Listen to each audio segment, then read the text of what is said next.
पिछले 12 घंटे के अंदर ईरान, अमेरिका और इजराइल से जुड़े सारे अपडेट्स मैं आपको बताऊंगा।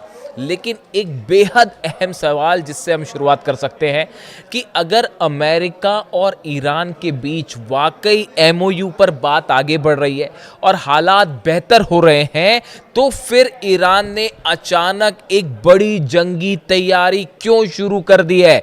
क्यों डिफेंस सिस्टम्स फायर किए जा रहे हैं और बड़ी मिसाइल्स के टेस्ट हो रहे हैं? क्या ईरान इस बात को जानता है कि ये जो शांति दिखाई दे रही है ये आने वाले तूफान के पहले की शांति है और कुछ ही दिनों बाद एक बार फिर जंग छिड़ सकती है, एक बार फिर धोखा हो सकता है? आखिर क्या वजह है कि ईरान के बड़े कमांडर्स, ईरान की सेना इस बात की तैयारी में जुटी हुई है कि किसी भी वक्त हमला हो सकता है?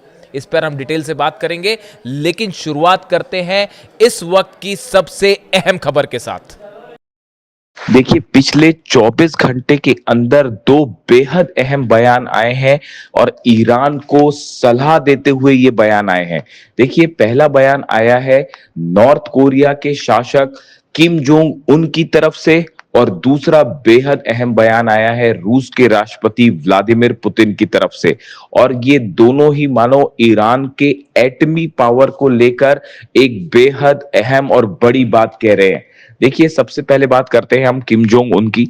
नॉर्थ कोरिया के शासक किम जोंग उन ने एक प्रोग्राम के दौरान जिसमें वो मिलिट्री के अधिकारियों को संबोधित कर रहे थे, उसमें उन्होंने एक बेहद अहम बात कही। किम जोंग उन की तरफ से कहा गया कि पिछले चंद महीनों के अंदर ईरान को लेकर अमेरिका की जो पॉलिसी देखने को मिली, जो एग्रेशंस देखने को मिले, जंग देखने को मिली, उसके बाद नॉर्थ कोरिया ने बड़ा फैसला लिया है। नॉर्थ कोरिया ने अपने एटमी हथियारों को तेजी से बढ़ाना शुरू कर दिया है। किम जोंग उन का कहना है कि अमेरिका और इजराइल जैसे देशों का सिर्फ एक इलाज है कि देश के एटमी पावर को बढ़ाया जाए, एटमी शक्ति को बढ़ाया जाए, ताकि अमेरिका और इजराइल जैसे देश हमला ना कर सके। देखिए, ये बेहद अहम बात है जो किम जोंग उन कह रहे हैं। किम जोंग उन ने एक बात और कही कि आजकल जो राष्ट्रवाद की परिभाषा अमेरिका और इजराइल जैसे देशों में देखने को मिल रही है, यूरोप के कुछ देशों में देखने को मिल रही है, ये बेहद खतरनाक है। और इस विचारधारा के चलते कई देशों पर हमले की कोशिश हो रही है, हमले हो रहे हैं। यही ईरान के साथ भी हुआ। जिस तरह से ईरान को निशाना बनाया गया, ऐसे हालात में किसी भी देश की सुरक्षा का सिर्फ एक रास्ता है, वो ये है कि न्यूक्लियर डिटरेंट हासिल किया जाए, एटमी शक्ति को बढ़ाया जाए, ताकि ऐसे देश हमला ना कर सके। किम जोंग उन का ये बयान इस ओर इशारा कर रहा है कि आने वाले चंद दिनों के अंदर नॉर्थ कोरिया की तरफ से अपने हथियारों के कार्यक्रम को, खास तौर पर एटमी हथियारों को तेजी से आगे बढ़ाया जाएगा। और किम जोंग उन ने इसका खुला ऐलान भी कर दिया है। उन्होंने अपनी सेना को यह आदेश दे दिया है कि जो मिसाइल प्रोग्राम है उसको तेजी से आगे बढ़ाया जाए, लॉन्ग रेंज मिसाइल्स बनाई जाए, साथ में एटमी जो हथियार हैं इनको भी तेजी से आगे बढ़ाया जाए, इससे जुड़े रिसर्च को तेज किया जाए। देखिए, ये बेहद अहम बयान है और एक प्रकार से इसे ईरान के लिए एक बड़ी सलाह माना जा रहा है। दूसरे शब्दों में किम जोंग उन ये कह रहे हैं कि ईरान को भी अपनी सुरक्षा के लिए एटमी पावर हासिल करना चाहिए, इसके अलावा और कोई चारा नहीं है और कोई रास्ता नहीं है।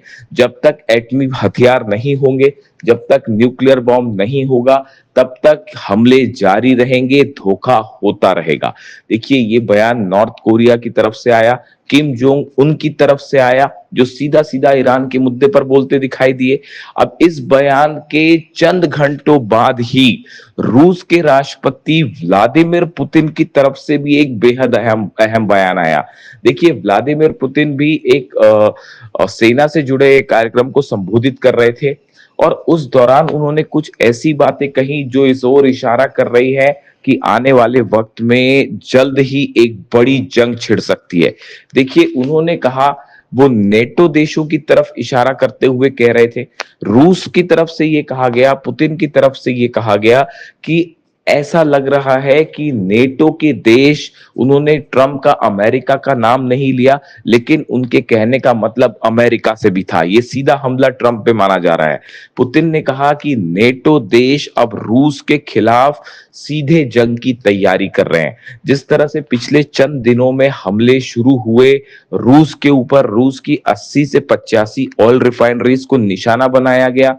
अब पुतिन का कहना है कि जिन हथियारों से हमले हो रहे हैं, रूस को जिस तरह से निशाना बनाया जा रहा है, ये नेटो देशों की, अमेरिका की साजिश है और नई जंग भड़काना चाहते हैं नेटो के देश।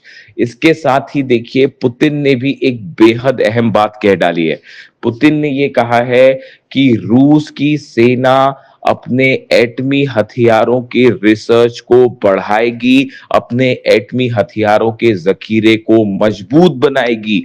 देखिए, ये बात वही है जो किम जोंग उन कह रहे हैं, और किम जोंग उन के बयान के चंद घंटों के अंदर ही पुतिन का भी ये बयान आया, और पुतिन का भी कहना यही है।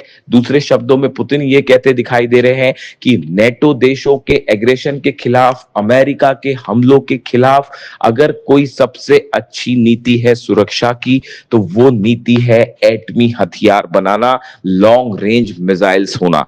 उनका ये कहना है, अगर किसी भी देश के पास मिसाइल्स हैं या फिर एटमी हथियार है, तो वो उस देश के लिए एक बड़े डेटरेंट का काम कर सकते हैं और दूसरे देश हमला नहीं कर पाएंगे। देखिए, जिस तरह से ईरान पर हमले हुए, ये कहा गया कि ईरान अपना न्यूक्लियर प्रोग्राम आगे बढ़ा रहा है, ईरान एटमी हथियार बना रहा है, जबकि ऐसा कुछ नहीं था। पूरी तरह से झूठी और बेसलेस बात थी, जिसके आधार पर ईरान पर लगातार हमले किए अमेरिका ने। लेकिन नतीजा सामने है, अमेरिका और इजराइल को इस जंग में मुंह की खानी पड़ी। अब हालात ये है कि अमेरिका के साथ एमओयू साइन हो चुका है और तमाम तरह की डील्स की बातें हो रही हैं, लेकिन ये डील साइन होने के पहले ही पटरी से उतरती दिखाई दे रही है और अहम मुद्दों पर कोई सहमति नहीं बन पा रही है। चाहे वह 12 अरब डॉलर की फ्री संपत्ति का मामला हो, चाहे 300 अरब के कंपनसेशन का मामला हो, जो नुकसान हुआ ईरान को उसकी भरपाई का मामला हो, इसके अलावा न्यूक्लियर इंस्पेक्शन को लेकर, न्यूक्लियर जो ठिकाने हैं ईरान के, वहां पर क्या आईएईए के इंस्पेक्टर जाएंगे, इसको लेकर भी अमेरिका और ईरान एकमत नहीं है और हालात बिगड़ते दिखाई दे रहे हैं। ऐसे में हॉर्मूज का मैनेजमेंट कैसे होगा, इसको लेकर भी हालात साफ नहीं है। ईरान ने ओमान के साथ एक बड़ी बैठक की है कि आगे कैसे मैनेज किया जाए, स्टेट ऑफ हॉर्मूज में एडमिनिस्ट्रेशन कैसे हो जहाजों का, इसको लेकर एक बड़ी बैठक हुई है ओमान और ईरान की, जिस पर अमेरिका को आपत्तियां हैं। अमेरिका का कहना है किसी तरह का कोई भी सर्विस चार्ज हॉर्मूज में नहीं लेने दिया जाएगा। इस मुद्दे को लेकर भी अमेरिका और ईरान आमने सामने हैं। वहीं डोनाल्ड ट्रंप की तरफ से भी ये बयान आ गया है कि आईएईए के इंस्पेक्टर्स जो हैं वो ईरान जाएंगे और न्यूक्लियर साइट्स पर जो है वो पता लगाएंगे कि वहां क्या हालात है, जिसको लेकर भी ये साफ नहीं है कि ईरान इसको इजाजत देगा या नहीं। ईरान की तरफ से साफ कह दिया गया है कि फिलहाल इस तरह की कोई परमिशन नहीं दी गई है।